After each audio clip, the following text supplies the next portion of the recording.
Everyone tells you the same thing. Save more money, cut expenses, stop eating out, cancel Netflix, make coffee at home. And while none of that is wrong, it's incomplete, because if saving money was the secret to wealth, the most frugal people in the world would all be rich. They're not. Here's the uncomfortable truth. You cannot shrink your way into wealth. At some point, cutting expenses stops being productive and starts becoming a distraction. Let me explain. The illusion of progress. Saving money feels productive. When you skip a $15 meal, you feel disciplined. When you cancel a subscription, you feel responsible. When you move money into savings, you feel in control.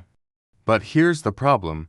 There is a hard ceiling to how much you can save. If you earn $3,000 a month, maybe you can cut expenses from $2,800 to $2,300. That's great. But now what? You've optimized the system. You squeezed it, and you're still limited by your income. Meanwhile, someone else focuses on increasing their skills, negotiates a raise, starts a side income stream, and increases their income from $3,000 to $6,000. Who wins long-term?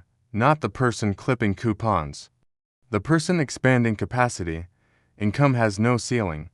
You can only reduce expenses to zero. You cannot reduce them below zero. But income has no theoretical limit. You can learn new high-value skills, increase your expertise, build a side business, invest in scalable assets, create intellectual property, monetize knowledge. Saving is defensive, earning is offensive, and wealth is built by people who know when to switch from defense to offense. The real formula for wealth in about how little you spend. It's about the gap between what you earn and what you spend. Let's say, person earns $3,000 and saves $300. Person B earns $10,000 and saves $3,000. Both save 10%, but their trajectories are completely different. The difference isn't discipline, it's earning power. And earning power is built through value creation. Why over-focusing on saving keeps you small? When you obsess over saving, your mindset shifts into scarcity. You think, don't lose, don't spend, don't risk. You become cautious. You avoid investing in yourself.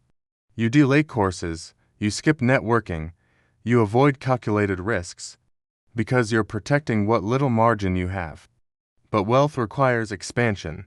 It requires skill stacking, strategic risk, investment in growth. Saving protects the present.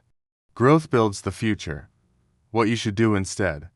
I'm not telling you to stop saving entirely. You need a 3 to 6 month emergency fund. No high-interest debt. Basic financial discipline. That's your foundation. But once that's built, your main focus should shift to increasing income. Here's how. 1. Increase your market value. Ask yourself, what skills does the market reward heavily? Sales, digital marketing, programming, AI literacy, negotiation, content creation, leadership. Instead of cutting $200 in expenses, invest $200 in learning something that increases your earning power permanently. One skill upgrade can raise your income for the next 20 years. That's leverage. 2. Negotiate everything. Most people never negotiate their salary. They accept offers, they avoid discomfort, they settle. A single salary negotiation can increase your income by thousands per year. Over a decade, that's tens of thousands. You cannot save your way to that number. You earn your way there. 3. Build scalable income streams. Saving is linear. Investing in scalable income is exponential. A side project, a digital product, freelance services, equity in something. When your income isn't tied strictly to hours worked, everything changes. You move from labor income to leveraged income. That's where real growth begins. The psychological shift. This is the most important part. When you stop obsessing over saving and start focusing on growth, your identity changes. You stop seeing yourself as someone trying to survive. You start seeing yourself as someone building capacity, and identity drives behavior. Behavior drives income. Income drives options. Options create freedom, the balance most people miss. There are two financial extremes. 1. The reckless spender who invests in nothing. 2. The extreme saver who never grows. Both stay stuck. The smart strategy is stability first, expansion second, build your safety net. Then aggressively increase your earning ability. That's how you accelerate the dangerous comfort of frugality. Frugality can become a comfort zone. It feels safe, predictable, controlled, but comfort rarely produces exponential growth. Discomfort does. Learning a new skill is uncomfortable. Negotiating is uncomfortable. Starting something new is uncomfortable. But that discomfort scales your life. Cutting expenses does not. A better question to ask, instead of asking, how can I save $100 this month? Ask, how can I increase my income by $1,000 this year? Different question, different brain activation, different strategy. One keeps you in maintenance mode, the other pushes you into expansion mode.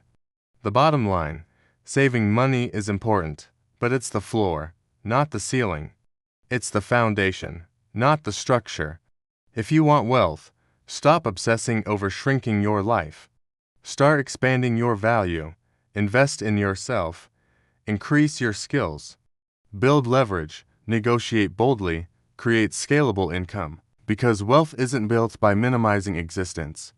It's built by maximizing capacity. Stop playing small defense with your finances. Start playing strategic offense. That's the shift. And once you make it, everything changes.